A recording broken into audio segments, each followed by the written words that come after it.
آپ دیکھ رہے ہیں پروگرام دی ریویو کامران یوسف اور شہباز رانا کے ساتھ. دی ریویو میں ہم پاکستان کی معیشت، خارجہ امور اور نیشنل سیکیورٹی سے جڑے معاملات پر بات کرتے ہیں.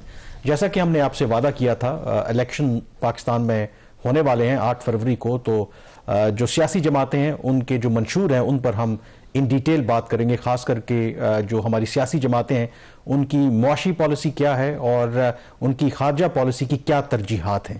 اس سے پہلے ہم نے ذکر کیا تھا پاکستان پیپلز پارٹی کا جو مینیفیسٹو ہے. اگر آپ اکانومی کی بات کریں تو اس ہفتے ہم ذکر کریں گے جماعت اسلامی کا. کہ جماعت اسلامی پاکستان کی ایک پرانی سیاسی جماعت ہے. اقتدار میں ان کو آنے کا موقع تو نہیں ملا، لیکن وہ تواتر سے پاکستان کے جو انتخابات ہیں ان میں حصہ لیتے رہے ہیں. تو انہوں نے جو اپنا منشور جاری کیا ہے اس کے بارے میں بات کریں گے. ان کی اکنامک جو پالیسیز ہیں وہ کیا ہوں گی، ان کی جو فورن پالیسیز کی پرائیورٹیز ہیں وہ کیا ہے، اس پر ہم بات کریں گے. اور Shahbaz, I think before we go into the details, I think ایک چیز اپریشیٹ کرنی چاہیے کہ ظاہر ہے باقی جماعتوں کا تو ابھی اس طرح سے منشور سامنے نہیں آیا. پیپلز پارٹی کا ہم نے ذکر کیا تھا لیکن ان کا ان ڈیٹیل ابھی تک مینیفیسٹو سامنے نہیں آیا. But at least Jamaat Islami نے جو بھی ان کا مینیفیسٹو ہے اس پر بات کریں گے کہ کیا وہ ان کی ساری پالیسیاں قابل عمل ہیں یا نہیں بھی. بٹ ایٹ لیسٹ اگر آپ معیشت کی بات کریں تو they have touched every subject جو اس وقت پاکستان کے مسائل ہیں. So in that context I think at least that they have done their homework. بالکل کامران، جو پاکستان پیپلز پارٹی کا اکنامک مینیفیسٹو تھا، جب ہم نے اس کا ریویو کیا تو وہ لگ رہا تھا کہ کلیئرلی وہ گیلری کے ساتھ پلے کر رہے ہیں اور ان کا ایز سچ کوئی کمپریہنسو انہوں نے اپنا کوئی منشور نہیں دیا. کمپیئر ٹو دیٹ اگر آپ جماعت اسلامی کو دیکھیں تو ان کا جو اکانومی کا جو منشور اور فارن پالیسی کے حوالے سے آپ بات کریں گے تو اکانومی کا جو ان کا منشور ہے وہ بہت جامع ہے اور اس نے تقریباً اس منشور کے اندر ہر وہ اہم جو ایشو اس وقت پاکستان کی اکانومی کا ہے اس کو انہوں نے ایڈریس کرنے کی کوشش کی ہے تھرو اٹس منشور. تو یہ ایک بہت ہی ایک میرے اس چیز کو ویلکم کرنا چاہیے اور باقی جو سیاسی جماعتیں ہیں اب تک ان کے جو منشور ہیں وہ سامنے آ جانے چاہیے. اور اچھی بات یہ ہے کہ ان کا یہ جو منشور ہے وہ اردو میں ہے اور بڑا ایک کلیئر انداز میں کوئی بھی عام آدمی جس کو سمجھ آتی ہے اردو کی تو اس کے لیے کچھ سمجھنا کوئی اتنا مشکل نہیں ہے. کوئی اس طرح کے انہوں نے جارگن یا مشکل الفاظ استعمال نہیں کیے، بڑا سمپل وے میں انہوں نے اپنی جو بھی ترجیحات ہیں اس کا تعین کیا ہے. تو اسپیسیفکس پہ آتے ہیں. آئی تھنک جو سب سے امپورٹنٹ انہوں نے جو بات کی ہے کہ مضبوط معیشت اور گورننس، جو بنیادی اقدامات وہ کہتے ہیں کہ اگر منتخب ہو کر کے آتے ہیں تو وہ کیا کریں گے. سب سے اہم چیز انہوں نے یہ کہا، پاکستان میں پہلے بھی بات ہوتی رہی ہے، جو ہمارے مسائل ہیں شاید ہمیں ایک نئے سوشل کانٹریکٹ کی ضرورت ہے، ایک کنسنسس کی ضرورت ہے جو اس وقت پاکستان کی معاشی صورتحال ہے. تو وہ یہ کہتے ہیں کہ وہ تمام جو سیاسی جماعتیں ہیں، اکانومسٹ ہیں، اسٹیک ہولڈرز ہیں، ان کے ساتھ مل کر ایک میثاق معیشت تیار کیا جائے گا. مطلب یہ پہلے بھی اس پہ بات ہوتی رہی ہے. بٹ ڈو یو تھنک کہ جتنی ہماری پولرائزیشن ہے ممکن ہے کہ ہم ایک براڈر کنسنسس اچیو کر پائیں؟ دیکھیں آئیڈیالوجیکل ڈفرینسز ہوتے ہیں تمام سیاسی جماعتوں کے. فار ایگزامپل اگر پیپلز پارٹی کو آپ لے لیں تو وہ پرائیویٹائزیشن کے خلاف ہے. نون لیگ جو ہے وہ پرائیویٹائزیشن کے حق میں ہے. پی ٹی آئی ہے وہ کبھی حق میں ہوتی ہے کبھی خلاف ہوتی ہے. ان کا بھی ایک اپنا ایک جماعت اسلامی کا ویو ہے. تو تمام سیاسی جماعتوں کو کہنا ہے وہ کسی ایک پیج کے اوپر آ جائیں، کافی ایک مشکل کام ہوتا ہے. ہر جو سیاسی جماعت ہے اس کا اپنی ایک ڈسٹنکشن ہے اور اس کا اپنا ایک پرٹیکولر ایک ووٹ سیٹ ہے، وہ اس کو ٹارگٹ کرتے ہیں. نون لیگ کی سمجھ آتی ہے وہ کیوں ایک پرائیویٹائزیشن کی بات کرتے ہیں، کیوں وہ پرو بزنس کرتے ہیں. بات پیپلز پارٹی جو ہے وہ ایگریکلچر لابی کو زیادہ وہ ہٹ کرتی ہے، ایگریکلچر فارمرز اس سائڈ پہ زیادہ ان کا فوکس ہے. جماعت اسلامی کو اگر آپ دیکھیں تو وہ جو اسلامک پرنسپلز ہیں اس کے اوپر وہ زیادہ فوکس کرتے ہوئے ان کی جو پالیٹکس ہے وہ ہے. آلدو ماضی میں یہ اقتدار میں ضرور رہے ہیں، خیبر پختونخوا میں یہ پارٹنر رہے ہیں، پی ٹی آئی کے ساتھ بھی یہ پارٹنر تھے جو ان کی پہلی حکومت تھی خیبر پختونخوا میں. پھر جو جنرل مشرف کا دور تھا اس میں بھی یہ ان کو کچھ ان کا شیئر تھا، لیکن نیشنل لیول کے اوپر ان کا اس طریقے سے بہت افیکٹو ان کا رول نہیں رہا. ایک چھوٹی سیاسی جماعت سمجھی جاتی ہے، 10 سے کم ہی سیٹیں رہی ہیں ان کی. نیشنل اسمبلی میں بھی ان کی پریزنس ہے لیکن اور سینٹ میں بھی ان کی پریزنس ہوتی ہے. اب آ جاتے ہیں ان کے منشور کے اوپر. کامل فرینکلی ایک اچھا انہوں نے ایک مینیفیسٹو پیش کیا. اگر آپ اس کو اوورآل دیکھا جائے دو چار چیزیں ہیں جس کی امپلیمنٹیشن کے اوپر آپ سوال اٹھا سکتے ہیں. اس کی بیک اپ اسٹریٹجی کیا ہوگی وہ بات کی باتیں ہوتی ہیں، لیکن on the face of it they have put together a good economic manifesto جس میں چارٹر آف اکانومی کی بات کریں اس پہ ہم نے ایڈریس کر دیا. ویژن 2050 کی بات کریں، یہ چیز پاکستان میں کافی زیادہ اس کو ڈاؤن پلے کیا جاتا ہے کہ آپ کے پاس لانگ ٹرم پلاننگ کے اوپر کوئی فوکس ہے ہی نہیں پاکستان کے اندر. ہمارے جو اکنامک پلانز تھے جیسے 5 ایئر اکنامک پلان بنتے ہوتا تھا جس کو کبھی کہا جاتا ہے پاکستان کی سکسیس کی وجہ ہے, اس کو ڈسکنٹینیو کیا پی ٹی آئی کی حکومت نے, اور یہ 3 ایئر اسٹریٹجی کے اوپر چلے گئے, وہ بھی امپلیمنٹ نہیں کر پائے. ابھی ایک IMF کا مشن پاکستان آیا تھا ان کی لاسٹ ایئر, انہوں نے اس پہ ریکمنڈیشن دی کہ آپ کو back to 5 year economic planning کے اوپر جانا پڑے گا. تو یہ تو اگلے 30 سال کی یا 25 سال کی پلاننگ کی بات کریں, وچ از ویری گڈ. اور اس کو میرا خیال اس طرح کی ڈاکومنٹیشن پلاننگ اگر آپ دیکھیں چین میں ہوتی ہے, اور دس از اے گڈ عمل. اور دیکھیں نا جو لانگ ٹرم پلاننگ کتنی ضروری ہے. اگر آپ اس کی ایگزامپل ایسے ہے کہ جو دنیا میں جتنے ترقی یافتہ ممالک ہیں, یہ جو مغربی طاقتیں ہیں, یہ لانگ ٹرم ہی اپنی پالیسی کرتے ہیں, اور اس کی ایک جھلک ظاہر ہے کہ برطانیہ نے بر صغیر پر رول کیا ہے. اور اگر آپ دیکھیں ان کے دور کی جو چیزیں بنی ہوئی ہیں, اور اس وقت شاید ایسا لگتا تھا کہ ان کے جو راولپنڈی کے اندر جو ہولی فیملی ہاسپٹل جب بنا تو وہ اتنا بڑا ہاسپٹل تھا. اس وقت راولپنڈی اسلام آباد کی اتنی, اسلام آباد تو تھا ہی نہیں, راولپنڈی کی اتنی کوئی آبادی تھی ہی نہیں. ایسا لگتا کہ ایک جنگل میں انہوں نے ایک جو نا ہاسپٹل بنا دیا. بٹ وہ اگلے 50 سال کی پلاننگ کر رہے تھے کہ وہ ابھی کی نہیں سوچ رہے تھے کہ ابھی کتنے یہاں پہ لوگ آئیں گے. تو آئی تھنک یہ چیز بھی بڑی لیک کرتی ہے. شارٹ ٹرم میڈیم ٹرم تو ہے, ایک لانگ ٹرم پالیسی کی ہمیں ضرورت ہے کہ کس طرح ملک کو لے کے جانا ہے. تو at least in that sense they have the right approach. بالکل. ان کا جو اگلا پوائنٹ ہے وہ ہے انٹرسٹ فری بینکنگ اور اکانومی. اس کے حوالے سے ایک متضاد آراء پائی جاتی ہے پاکستانی سوسائٹی کے اندر. جو اسلامک پوائنٹ آف ویو سے لوگ زیادہ تر اس بات کی حمایت کرتے ہیں. اسلامک بینکنگ بھی کافی زیادہ پروموٹ کر رہی ہے پاکستان میں, لیکن یہ ایک کمپلیٹ انٹرسٹ فری اکانومی کی اور بینکنگ کی بات کر رہے ہیں. اس کے حوالے سے آپ کو پتا ہے کہ جو شریعت کورٹ ہے وہ آلریڈی ایک فیصلہ کر چکی ہے کیس کے اوپر کہ 5 سال کے اندر حکومت نے جو انٹرسٹ فری بینکنگ ہے اس پہ کمپلیٹلی شفٹ ہونا ہے. اس کے خلاف جو اپیل تھی وہ نیشنل بینک آف پاکستان نے اور اسٹیٹ بینک آف پاکستان نے کی ہوئی تھی سپریم کورٹ میں, اور جب اسحاق ڈار صاحب وزیر خزانہ تھے وہ اپیلیں بھی واپس لے لی گئی تھیں. لیکن ابھی جو انٹرم گورنمنٹ ہے اور جو وزیر خزانہ ہے ڈاکٹر شمشاد اختر صاحبہ, یہ کوئی اتنی ایکٹیو نہیں ہے اس فرنٹ کے اوپر. وہ جو کمیٹی تھی وہ ان اے وے ڈورمنٹ ہو چکی ہے, اس کی ایک آدھ میٹنگ ضرور ہوئی ہے لیکن اس پلان کو آگے لے کے نہیں چلا گیا. یہ ایک ان کا پلان ہے. اس کے حوالے سے اس کے اوپر زیادہ تر کرٹیسزم اسی چیز کے اوپر آتا ہے کہ ٹھیک ہے پرنسپلی تو لوگ ایگری کرتے ہیں بٹ اس کی امپلیمنٹیشن کے اوپر سوالات آتے ہیں. پھر وہ بات کریں فسکل ڈسپلن کی, جو ایک مالیاتی ڈسپلن ہونا چاہیے پاکستان میں. اس کی زیادہ ڈیٹیلز تو انہوں نے شیئر نہیں کی, بٹ ایک انہوں نے اس چیز کو ٹچ ضرور کیا کہ پاکستان کی جو one of the root causes ہیں وہ فسکل انڈسپلن ہے, تو اس کے ایڈریس کرنے کی بات کریں. وی آئی پی کلچر کے ہمیشہ یہ لوگ خلاف رہے ہیں. ان کے اپنے بھی جو وزراء رہے ہیں بڑی ان کا ایک سمپل لائف سٹائل رہا ہے ماضی میں, اگر آپ دیکھا جائے تو اس کے اوپر انہوں نے فوکس کیا ہوا. جو ان کی ایڈیشنل مہارت ہے اس کو بھی ان کا کہ ختم کیا جائے. خاص طور پر جو ان کا یہ پرپوزل ہے یا ان کا مینیفیسٹو میں یہ چیز ہے کہ جو مفت بجلی, ٹرانسپورٹ فیسلٹی اور اس کے ساتھ ہی 300 یونٹس تک جو فیول اور یہ چیزیں جو ہیں, نہیں وہ 2 چیزیں ہیں. ایک تو 300 یونٹس کی وہ بجلی کہہ رہے ہیں کہ مفت دیں گے غریبوں کو. دوسرا وہ اس کے ساتھ ہی یہ کہہ رہے ہیں کہ ابھی جو بہت سارے پبلک آفس ہولڈر ہیں اور اسٹیٹ فنکشنریز ہیں جس میں چیئرمین سینٹ ہیں, speaker national assembly, provincial assembly کے جو اسپیکرز ہیں, پریزیڈنٹ آف پاکستان ہے, پرائم منسٹر آف پاکستان ہے, آرمی چیف ہے, چیف جسٹس آف پاکستان ہے, ججز ہیں لاہور ہائی کورٹ کے, ان کو فارمر انکمبنٹ اور فارمر دونوں کو جو ان کا جو مراحت ہیں یہ ختم کی جائیں گی. یہ ان کا ایک ہے وی آئی پی کلچر کا خاتمہ ہے. وی آئی پی کلچر جو کرنٹ ایکسپینڈیچر ہے وہ کہتے ہیں کہ 30% کم کریں گے, اس کو کم کریں گے. ویسے یہ پاسبل ہے؟ کیوں نہیں پاسبل؟ 30% اگر آپ مسئلہ یہ کہ جو کرنٹ ایکسپینڈیچر اگر اس کے آپ 2-3 بڑے ہیڈز ہیں, جو سب سے بڑا ہیڈ ہے وہ تو آپ کا اس وقت ہے قرضوں کے اوپر جو سود کی ادائیگی ہے. تو اگر ان کے مینیفیسٹو پہ آپ چلیں اور ویسے اگر حکومت اور اسٹیٹ بینک جو ہے وہ ایگری ہو جائے انٹرسٹ ریٹ کم کرنے کے اوپر, تو وہ تو آپ کو وہاں سے کمی ایک آپ کی آ جائے گی. باقی جو دوسرا بڑا خرچہ ہوتا ہے دفاع کے اوپر ہوتا ہے. دفاع کے اوپر ان کی ایک سیپریٹ تجویز ہے. دفاع کے اوپر یہ کہہ رہے ہیں کہ اس کا جو بجٹ ہے اس کو بڑھایا جائے subject as per requirement subject to the condition کہ یہ جو بجٹ ہے یہ پارلیمنٹ میں ڈیبیٹ ہوگا. تو دفاع کو بڑھانا چاہتے ہیں, اوور آل جو نان ڈیولپمنٹ ایکسپینڈیچر ہے اس کی وہ کمی کی بات کر رہے ہیں. ہو سکتا ہے اس میں پہلے ہی کافی حد تک سکویز ہو چکا ہے, پر جو اصل اس میں جو تیسرا بڑا خرچہ آ جاتا ہے وہ سیلریز اور پینشنز ہیں, وہ آپ نہیں کاٹ سکتے. یہ ایک ڈیبیٹیبل. اس میں جو ایک اور جو ہمارا برننگ ایشو آپ کو پتا ہے کہ ہم مسلسل 23واں ہمارا IMF کا پروگرام ہے, اور یہ ویسے جماعت اسلامی کی ویسے بھی پوزیشن رہی ہے کہ وہ کہتے ہیں کہ ہم یہ جتنے عالمی مالیاتی ادارے ہیں, IMF ہو, ورلڈ بینک ہو, ان سے ہم نے جان چھڑانی ہے اور اس کے لیے ہم ایک حکمت عملی جو ہے وہ تیار کریں گے. اگین گیون دا کرنٹ ہماری جو اکنامک کرائسز ہیں, do you think it is possible that we can involve a strategy جس سے ہم امیجیٹلی تو نہیں بٹ آئندہ آنے والے سالوں میں اسے جان چھڑا سکیں IMF اور ورلڈ بینک. میرا خیال ہے کوئی مشکل کام نہیں ہے فرینکلی اسپیکنگ. IMF اور ورلڈ بینک سے جان چھڑائی جا سکتی ہے. پاکستان شاید ایک یونیک کنٹری ہے کہ جو ہر وقت IMF کے پروگرام میں آلموسٹ ہوتا ہے، ہر دوسرے تیسرے سال بعد 5 سال بعد. ہم 23 پروگرام کر چکے ہیں اور 24 میں ہم سب کو پتہ ہے ہونا، اور وزیر خزانہ کی اس کے اوپر اسٹیٹمنٹ آ چکی ہے کہ ہمیں ایک لمبی مدت کا پروگرام چاہیے.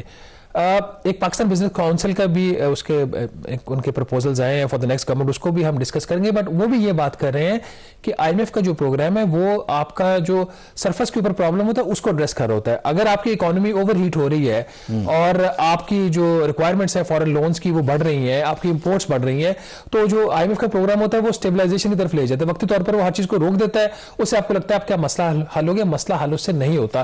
تو اگر حکومت خود ہی ایک فنڈامنٹل ایک اپنا ہی ایک ہوم گرون پلان بنا لے تو جان چھڑائی جا سکتی. اب دوسرا گیا ورلڈ بینک.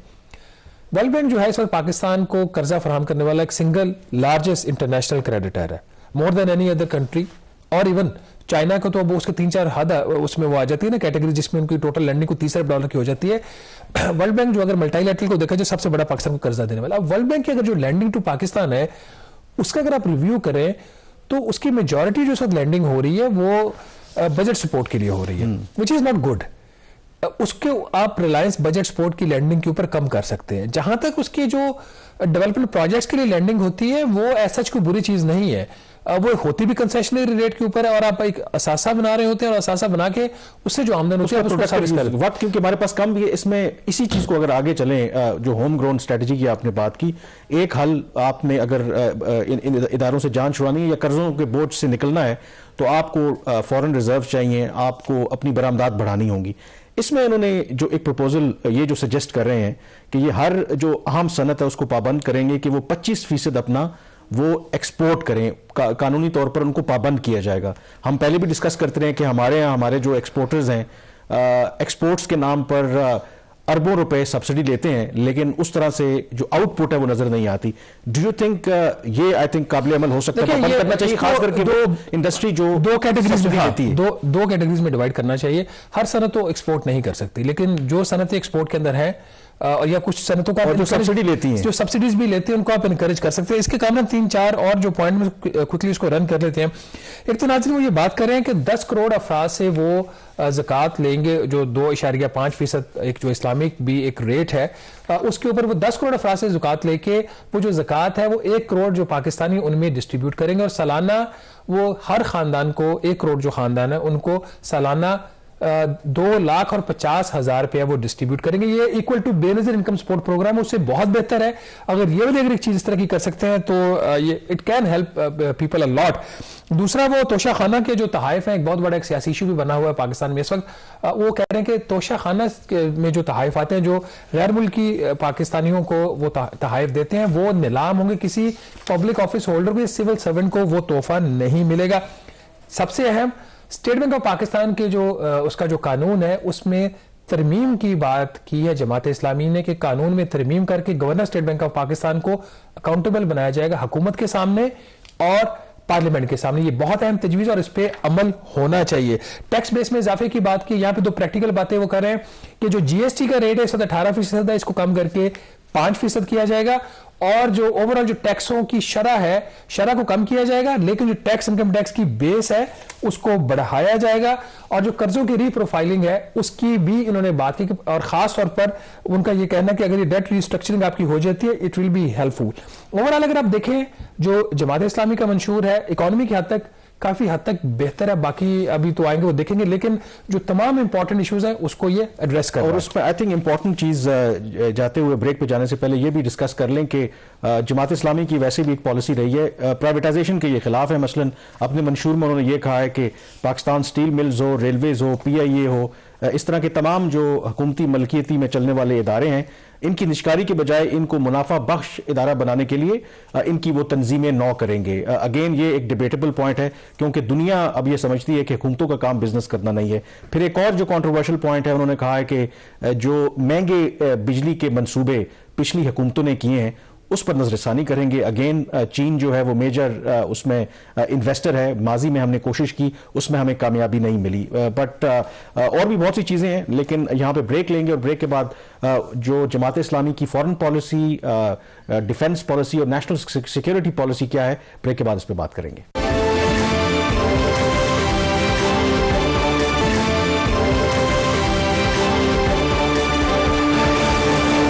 بریک کے بعد ایک دفعہ پھر آپ کو خوش آمدید کہتے ہیں. جماعت اسلامی کے منشور کی ہم بات کر رہے ہیں. بریک سے پہلے ہم نے ذکر کیا کہ ان کی جو معاشی پالیسی ہے وہ کیا ہے, اور اب ذکر کریں گے کہ جماعت اسلامی نے اپنی کن ترجیحات کا تعین کیا ہے اگر وہ دوبارہ اقتدار میں آتے ہیں.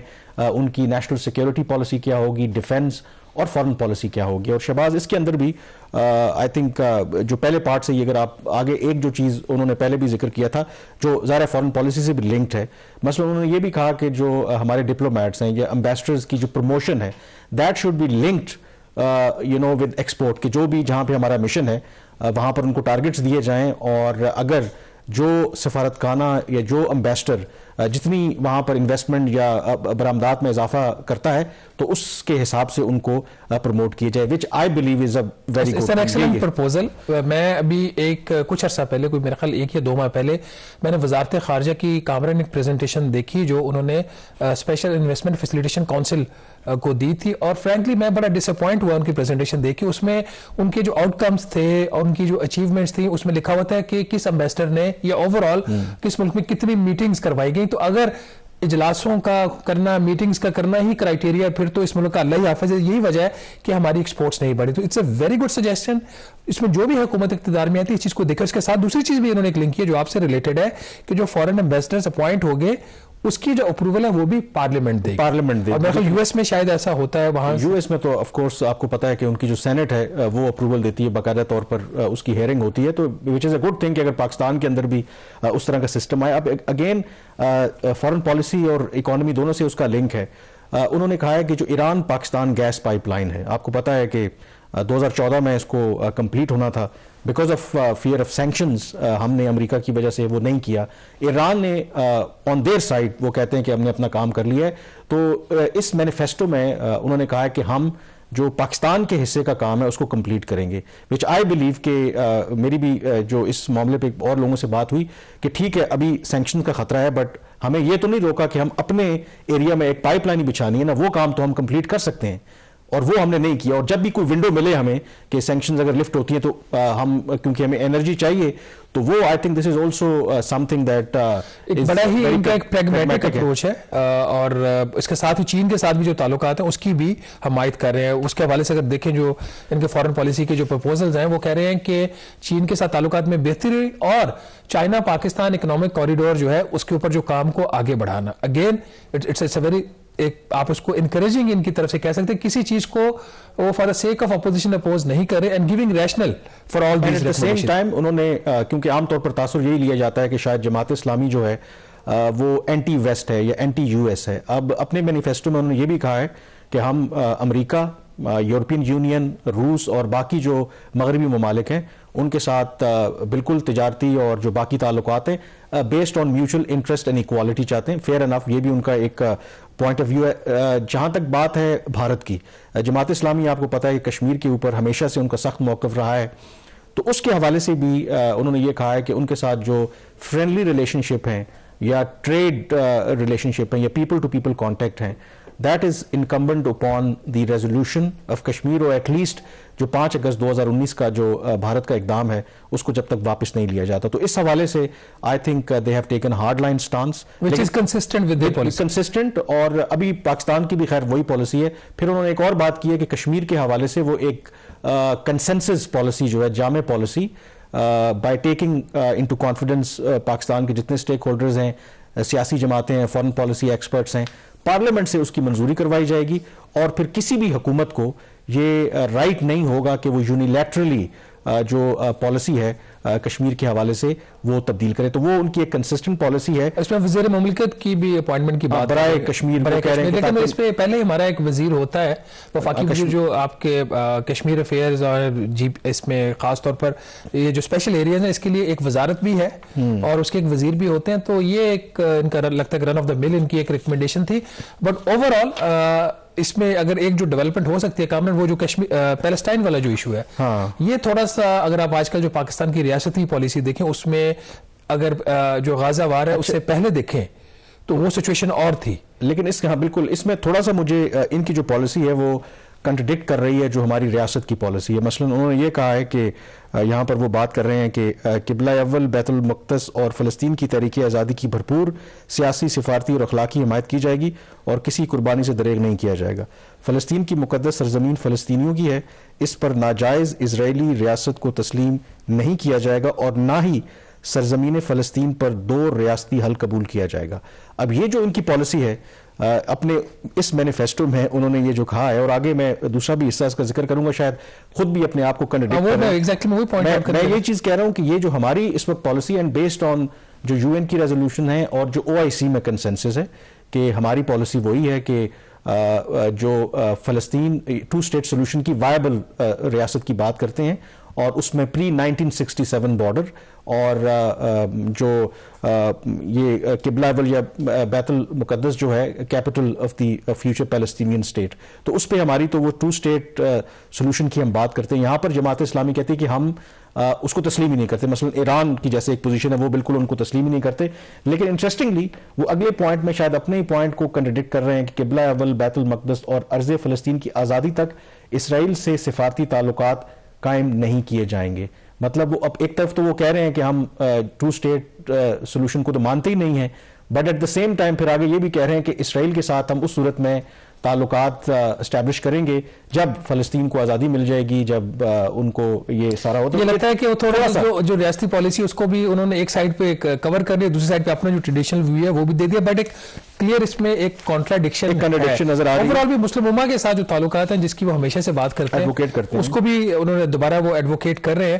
But before moving to the next point, اگر دیکھا جائے فرینکلی، اگر لیٹس اسیوم کہ جماعت اسلامی اقتدار میں آ جاتی ہے، یہ کولیشن پارٹنر بن جاتے ہیں کہ جو ایک وننگ پارٹی ہے اس کے ساتھ، تو ان کا وزیر خزانہ اور ان کا وزیر خارجہ کون ہوگا اگر ان کو یہ پورٹ فولیوز ملتے ہیں؟ تو ویسے لگتا ہے آپ کو کوئی کینڈیڈیٹ ان کا سامنے؟ ویسے تو جماعت اسلامی کے اندر یہ بات تو کہی جاتی ہے، اور گیون دا فیکٹ کہ جو ان کا مینیفیسٹو ہے اگر آپ دیکھیں تو اس میں لگتا ہے کہ کام ہوا ہے، اور عام طور پر کہا جاتا ہے کہ ان میں پڑھے لکھے لوگ، آپ کو اچھی طرح سے یاد ہوگا سینیٹر پروفیسر خورشید اکانومی پہ بھی، فورن پالیسی کے بڑے ایکٹیو رہے ہیں، اور جماعت اسلامی کی اگر 1-2 سیٹ سینٹ کے اندر یا قومی اسمبلی کے اندر جب بھی رہی ہیں تو دے آلویز ایکٹیولی پارٹیسپیٹڈ، جو بھی لیجسلیشن ہو، جو بھی فارن پالیسی کے ایشوز ہوں، تو اس اعتبار سے آئی ڈونٹ تھنک سو کہ ان کو ایسا پرابلم ہونا چاہیے.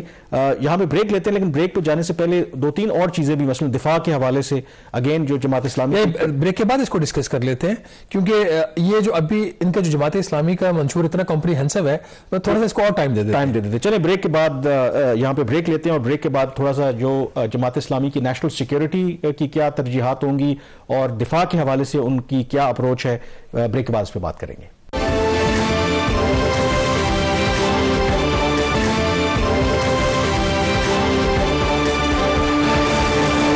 بریک کے بعد ایک دفعہ پھر آپ کو خوش آمدید کہتے ہیں. ہم جماعت اسلامی کے مینیفیسٹو کے حوالے سے بات کر رہے ہیں، اکانومی اور ان کی فارن پالیسی اور نیشنل سیکیورٹی پالیسی کیا ہوگی. اور جہاں تک نیشنل سیکیورٹی کی پالیسی ہے، اگین شہباز وہ ایک کنسسٹنٹ ہے، جیسے کہا کہ جو بھی پاکستان کی جو اپروچ ہوگی، پاکستان ایک ذمہ دار اسلامی جمہوری اور فلاحی ریاست ہے جس کی قومی سلامتی پالیسی قرآن و سنت اور آئین پاکستان سے ہم آہنگ ہوگی، جو نظریاتی اور جغرافیائی سرحدوں کے مضبوط دفاع اور آزاد خارجہ تعلقات کی آئینہ دار ہوگی. اب اس میں جو اگین انہوں نے یہ کہا ہے کہ جو قومی سلامتی پالیسی ہے وہ تمام جو سیاسی و دینی جماعتیں ہیں، خارجہ اور دفاعی امور کے ماہرین اور جو باقی سٹیک ہولڈرز ہیں ان کے ساتھ مل کے پارلیمنٹ سے منظور کروائی جائے گی. اینڈ تھرڈ اگین یہ پوائنٹ ان کا کہ جو پاکستان کا جو نیوکلیئر پروگرام ہے دیٹ از ملک کی سلامتی اور بقا کا وہ ضامن ہے، اور اس کے حوالے سے پاکستان بالکل بھی کوئی سمجھوتا نہیں کرے گا، نہ پاکستان کا پروگرام رول بیک کیا جائے گا، نہ اس طرح کی کوئی چیز کی جائے گی. لیکن اس میں 2 پوائنٹس میرے لیے بڑے انٹرسٹنگ ہیں، اینڈ مجھے پرسنلی مجھے یہ دونوں پوائنٹس پسند آئے ہیں. ایک تو یہ وہ کہہ رہے ہیں کہ جو جتنی بھی آرم فورسز ہیں ان کے جو چیفز ہیں اس کی جو اپوائنٹمنٹ ہے وہ پارلیمنٹ کرے گی. مطلب اس کا مطلب یہ ہوا کہ ایک تو وہ میرٹ پہ کرے اور میرٹ پہ جو منظوری پارلیمنٹ سے ہوگی، مطلب chief of army staff, air force کے چیف، نیول چیف. تو اگر یہ ہو جاتا ہے اور اس میں حکومت کی ڈسکریشن ختم ہو جاتی ہے، میرا خیال یہ کوئی کافی یہ حکومت کی اب اس کے اندر ایک ڈیبیٹیبل پوائنٹ ہے. دیکھیں جو بھی امریکہ کی ہم اگزامپل دیتے ہیں، جو امریکہ کی انتظامیہ یا امریکہ کا صدر ہوتا ہے، آپ کو پتہ ہے کہ پوری اپنی جب آتا ہے تو انتظامیہ پوری چینج کرتا ہے, اس کو اختیار دیا جاتا ہے. اس میں ایک قدغن ضرور ہوتی ہے کہ جو بھی اس کا نامنی ہے وہ سپریم کورٹ کا جج ہو, وہ اس کا آرمی چیف, کانگریس سے اپروول ہوتا ہے, وہ سینٹ سے اس کی اپروول ہوتی ہے, باقاعدہ اوپن ڈیبیٹ ہوتی ہے, کوسچن آنسرز ہوتے ہیں اور سینٹ اس کی اپروول دیتی ہے. اور دوسرا یہاں پر آئی تھنک یہی چیز انٹرسٹنگ ہے. آئی تھنک اگر فار ایگزامپل آپ کسی چیف کو دیکھیں, جس طرح امریکہ میں ہوتا ہے, آپ کسی کو گورنمنٹ نامنیٹ کرتی ہے تو اس کی اپروول لیٹ سے کہ سینٹ سے ہوتی ہے, اور وہاں پہ اسی طرح کی پبلک ہیئرنگ ہو اور ان سے جو سیکیورٹی اور اسٹریٹجک نیچرز کے ایشوز ہیں ان سے اگر سوال جواب ہوں اور عوام کو براہ راست وہ دیکھنے کا موقع ملے کہ جو ان کا فیوچر کا جو سپہ سالار ہے یا chairman joint chief of staff ہے یا ایئر فورس کا یا نیول چیف ہے, ان کی کیا پالیسی ہے, ایسا ہی ہونا چاہیے. لیکن اس کو میرے وائنڈ اپ کرتے ہیں. جو ایک آخری پوائنٹ مجھے ایک اگین بڑا انٹرسٹنگ لگا ہے کہ مینڈیٹری ملٹری ٹریننگ ہوگی تمام پاکستانیوں کی جن کی عمر 18 سے 35 سال ہے. تو دس از اگین, اب آپ کو یاد ہے کہ 90s میں اسکول اور کالجز میں ایک آپ کا ہوتی تھی اس وقت ٹریننگ, تھوڑا سا میں یہ دیکھیں, یہ جو ملک سیکیورٹی اسٹیٹس ہوتے ہیں نا, مطلب اسرائیل میں بھی ایک زمانے میں, امریکہ میں بھی یہ مینڈیٹری ہوتا تھا. گریٹ محمد علی قلعے, آپ کو پتا انہوں نے ریفیوز کر دیا تھا وہ اس طرح ایون ویتنام وار میں حصہ لینے کے لیے. تو آئی تھنک کہ اس پہ مجھے تھوڑا سا اختلاف ہے کہ ہمیں ایز اے ویلفیئر اسٹیٹ کی طرف بڑھنا چاہیے. ہم اس کا مطلب ہے کہ ہم فیوچر میں یہ دیکھ رہے ہیں کہ شاید ہم تنازعات میں ہی گھرے رہیں گے. ہیلدی ایکٹیویٹی کے لیے تو ٹھیک ہے, but I don't think so کہ کافی لوگوں سے سمارٹ ہو جائیں گے اگر یہ ٹریننگ تو اچھی بات ہے. اوور آل اگر دیکھا جائے تو آپ اس کو مطلب ایک اچھا اس کو ریٹ کرتے ہیں جو ان کا منشور ہے. ناظرین اب بڑھتے ہیں اگلے ٹاپک کی طرف, وہ ہے پاکستان بزنس کونسل. ایک ریپرزینٹیٹو باڈی ہے جو پاکستان کے بڑے بڑے مینوفیکچرنگ ہاؤسز ہیں, اس میں کچھ فارن کمپنیز بھی ہیں. انہوں نے بھی ایک پلان انہوں نے ریلیز کیا اس ہفتے اگلی حکومت کے لیے, اور یہ پلان بھی بڑا انٹرسٹنگ ہے. اور جو چیز اس میں ایک مجھے اچھی لگی ہے کہ کافی ریسرچ بیسڈ آپ کو چیزیں ملتی ہیں. اگر آپ جماعت اسلامی کا بھی منشور دیکھ لیں اور ابھی جو پاکستان بزنس کونسل کی چیزیں جو وہ پرپوز کریں اگلی حکومت کے لیے, اگر یہ چیزیں امپلیمنٹ ہو جائیں, اس سے ایک چیز تو بڑی واضح ہو جاتی ہے کہ پاکستانی جو اسٹیک ہولڈرز ہیں, چاہے پولیٹیکل پارٹیز ہیں, چاہے بزنس ہاؤسز ہیں یا ان کی ریپرزینٹیٹو باڈیز ہیں, ان کے اندر ایک انڈرسٹینڈنگ ہے جو ایشوز ہیں پاکستان کی, اور وہ سولوشنز کی بھی بات کریں. دی اونلی پرابلم از کہ ان کی امپلیمنٹیشن نہیں ہوتی. جو پاکستان بزنس کونسل کا پلان ہے اس کے اندر کچھ جگہوں پہ لگتا ہے کہ وہ کچھ انٹرسٹ واچ کر رہے ہیں, بٹ اوور آل اگین جو ان کی سفارشات جتنی بھی ہیں اس میں کافی وزن ہے. کامران, وہ بھی لمبی مدت کے منصوبہ بندی کی بات کر رہے ہیں پاکستان بزنس کونسل والے, جماعت اسلامی نے بھی کی تھی, IMF بھی یہ بات کر رہا ہے. آپ کی لانگ ٹرم پلاننگ ہوگی تو آپ جو بنیادی ایشوز ہیں اکانومی کو حل کر سکیں گے. بینیفٹ آف آور آڈینس یہ بھی بتا دیں گے یہ پاکستان بزنس کونسل ہے کیا, کن کو ریپرزینٹ کرتے ہیں, تاکہ میں نے بھی بولا نا کہ وہ جو بزنس ہاؤسز ہیں یہاں پہ مینوفیکچرنگ یونٹس ہیں بڑے بڑے, ان کو یہ ریپرزینٹ کرتے ہیں. اور جو جتنے بھی آپ کو مختلف برانڈز نظر آتے ہیں, پاکستان کی جو جی ڈی پی ہے یا اکانومی, ان کا ایک بہت بڑا ٹیکس کی کنٹریبیوشن, امپلائمنٹ کنٹریبیوشن, ان کی انویسٹمنٹ کنٹریبیوشن ان کی کافی زیادہ. تو یہ دو بڑی آرگنائزیشن آتی ہے جن کا انفلوئنس بھی ہے پالیسی کے. انہوں نے جو ظاہر اپنی طرف سے تجاویز دی ہیں, پلان آف ایکشن دی ہے, تو ون بائی ون اگر بات کریں, ایک انہوں نے بات کی ہے کہ یہ جو 5000 کا نوٹ ہے اس کو ڈسکنٹینیو کر دیا جائے. ڈو یو تھنک کہ اس پر پہلے بھی بات ہوتی رہی کہ اس کو ڈسکنٹینیو کر دینا چاہیے تاکہ جو انفارمل یا بلیک اکانومی ہے اس کو ڈسکریج کیا جا سکے. ڈو یو تھنک کہ کیونکہ ایک ٹائم پہ ایسے لگا تھا کہ جب ہم دیوالیہ ہونے والے تھے یا بات ہو رہی تھی کہ شاید فائنینشیل ایمرجنسی لگ جائے اور 5000 کا نوٹ ختم ہو جائے, لیکن اس کو پھر ڈسپیل کر دیا گورنمنٹ نے, ایسا نہیں کیا.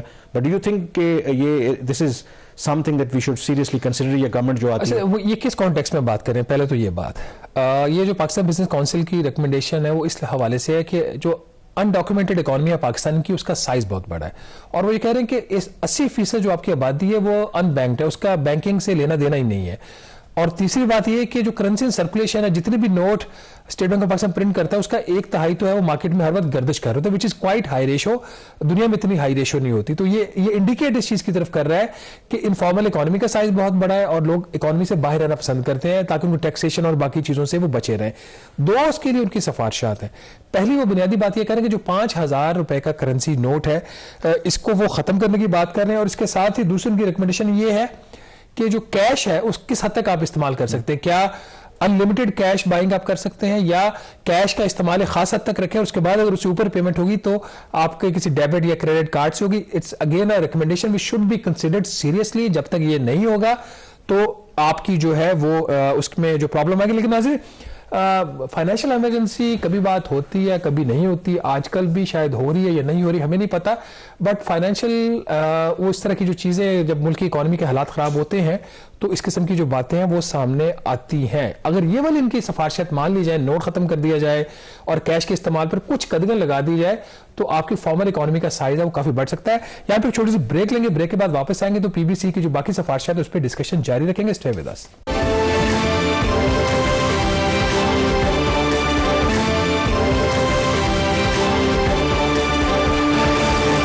بریک کے بعد ایک دفعہ پھر آپ کو خوش آمدید کہتے ہیں. پاکستان بزنس کونسل کی سفارشات کے حوالے سے ہم بات کر رہے ہیں کہ انہوں نے جو اپنا پلان آف ایکشن دیا ہے, جو بھی انتخابات کے بعد گورنمنٹ منتخب ہو کر کے آتی ہے.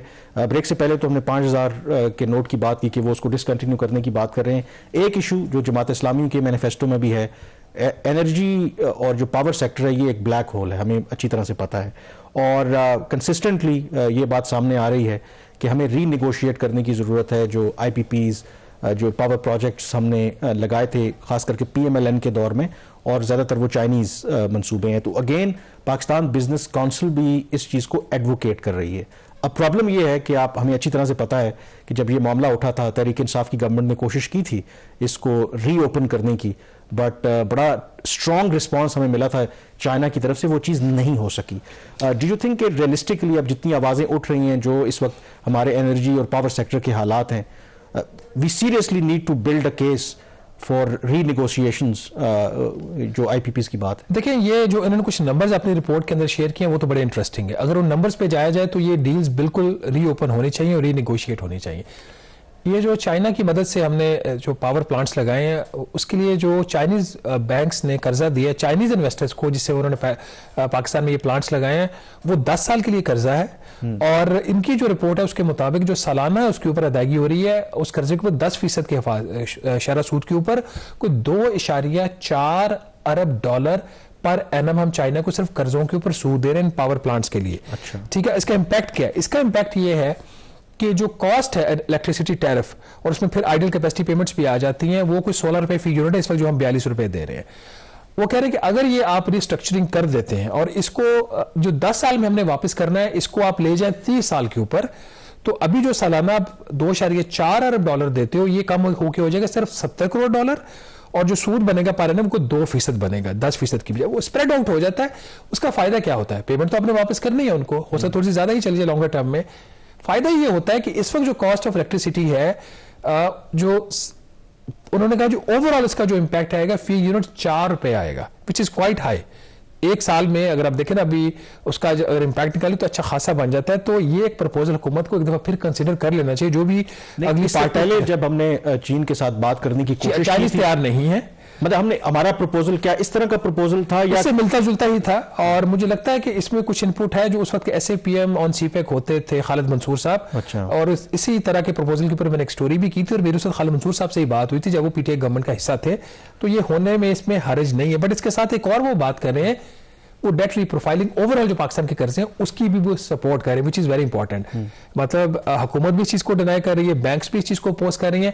پاکستان بزنس کونسل کا یہ خیال ہے کہ ڈیٹ ری پروفائلنگ ہو جانی چاہیے. وہ ریسٹرکچرنگ کی بات نہیں کر رہے, ری پروفائلنگ کی بات کر رہے. اب لانگ ٹرم کے قرضوں میں چلے جائیں تو اس سے بھی آپ کو جو اتنی امیڈیٹلی آپ کو ڈیٹ ری پیمنٹس کرنا پڑ رہی ہے, قرضوں کے اوپر سود دینا پڑ رہا ہے, اس کا جو برڈن ہے وہ کچھ کم ہو سکتا ہے. اس کے ساتھ ہی وہ انڈسٹریل جو ٹیرف ہے وہ کہہ رہے ہیں کہ اس میں جو کراس سبسڈی اس کے اوپر ہم نے پروگرام بھی کیا تھا کہ آپ گھریلو صارفین سے بھی پیسے لے رہے ہیں اضافی, اور انڈسٹریل صارفین سے بھی پیسے لے کے اضافی آپ جو ہے آپ کا پور کلاس اور middle class, lower middle class, اس کو آپ سبسیڈائز کر رہے ہیں. تو وہ کہہ رہے ہیں کہ یہ آپ نہ کریں, اس سے جو انڈسٹری وہ انکمپیٹیٹو ہو چکی ہے. ایس او ای کی پرائیویٹائزیشن کی بھی بات کر رہے ہیں. بٹ اس میں ایک اور جو چیز ان کے خیال میں امپورٹنٹ ہے وہ ہے کہ جو نیشنل فائنانس کمیشن کا جو ایوارڈ ہے وہ کہہ رہے ہیں اس کو ری نیگوشیٹ کریں. آخری دفعہ 2010 میں ہوا تھا, 2015 کو ایکسپائر ہو چکا ہے. 57.5% تمام ٹیکس کلیکشن کا صوبوں کو چلا جاتا ہے. یہ سسٹینیبل نہیں ہے. جو ایس آئی ایف سی ہے وہ اس کے اوپر ابھی کام اس طریقے سے کر رہی ہے کہ کچھ ایسی رسپانسبلٹی خرچوں کی جو وفاق نے خواہ مخواہ میں اٹھائی ہوئی ہیں, آئینی طور پر ہماری ریکوائرمنٹ نہیں ہے, وہ صوبوں کو ٹرانسفر کر رہے ہیں. لیکن ابھی اس میں تھوڑی سی ریزسٹنس صوبوں کی طرف سے آ رہی ہے. ایک اس کے اندر جینوئن وجہ بھی ہے کہ ایک نگران حکومت, کوئی بھی صوبائی حکومت ہے, وہ ایک ایڈیشنل جو ایکسپینڈیچر برڈن اپنے اوپر کیسے لے, اس کے اوپر ایس آئی ایف سی میں آپ کو پتہ ہے کہ اب تو جو ہماری اسٹیبلشمنٹ ہے they are major stakeholder. جب آپ اکانومی کی بھی بات کریں تو جو سابقہ آرمی چیف تھے جنرل قمر جاوید باجوہ، ان کا ایک کنسیڈرڈ ویو تھا کہ ون آف دا ریزنز کہ پاکستان کی اکانومی کا یہ جو حال ہوا ہے وہ اس جو نیشنل جو فائنانس کمیشن جو ایوارڈ ہے اس کی وجہ سے ہوا ہے، جو صوبوں کو زیادہ شیئر دیا گیا ہے، صوبے تیار نہیں تھے، ان کی کیپیسٹی نہیں تھی اتنے پیسے خرچ کرنے کی، اور بلا وجہ سینٹر کے اوپر وہ بوجھ آیا جس کی وجہ سے وہ ڈسٹورشن پیدا ہوئی ہے، تو اس کو کریکٹ کرنے کی ضرورت ہے۔ ڈو یو تھنک کہ شاید پاکستان بزنس کونسل بھی اسی طرف اشارہ کر رہی ہے؟ دیکھیں باجوہ صاحب کا جو ویو ہے وہ کچھ غلط نہیں ہے، جو آپ کے ایک پرابلم فسکل آپ کا رائز ہوا نا، زیادہ آپ کے قرضوں پہ جو بڑی سپیڈ سے اضافہ ہوا، ہر حکومت جو اقتدار میں آلموسٹ ڈبل کر کے واپس جا رہی ہے، اس میں جو یہ نیشنل فائنانس کمیشن کا جو ایوارڈ تھا اس کا ایک رول تھا، بٹ ادر دین دیٹ میں آپ کو جیسے بھی بتا رہا تھا کچھ چیزیں تو آئینی طور پر حکومت کی ذمہ داری ہے، کچھ انہوں نے ایسی چیزیں اپنے اوپر لی ہوئی ہے جو ان کی سیاسی مجبوری ہے۔ بے نظیر انکم سپورٹ پروگرام یہ پولیٹیکل پروجیکٹ ہے ان کا، جو بھی حکومت آتی ہے اس کے ساتھ اچھا پروگرام اس کی بات نہیں کریں، آپ صوبوں کو دے دیں۔ ہائر ایجوکیشن کمیشن، پھر اس کے ساتھ ہی آپ کے جو فیڈرل آپ کا پبلک سیکٹر ڈیولپمنٹ پروگرام ہے اس کا 1/3 جو ہے وہ صوبائی پروجیکٹ کے اوپر مشتمل ہے، کیوں بھی؟ اور پھر آپ کی ایسی وزارتیں ہیں جن کا وفاق سے لینا دینا کوئی نہیں ہے، آپ ان کو ختم کریں۔ تو اگر آپ NFC ایوارڈ میں آپ کا کنسنسس نہیں بھی ہو سکتا اس کو ری نیگوشیٹ کرنے کا، تو کم سے کم وہ چیزیں جو کہ وفاقی حکومت انیسیسریلی اور انکانسٹیٹیوشنلی اپنے اوپر لیے وہ تو ختم ہو سکتی ہے نا، اسے تک ختم ہونے اسی صورت میں ختم ہو سکتی ہے کہ جب کوئی گورنمنٹ جو ہے وہ یہ جماعت جو ہے ایبسولوٹ میجورٹی لے کے آئے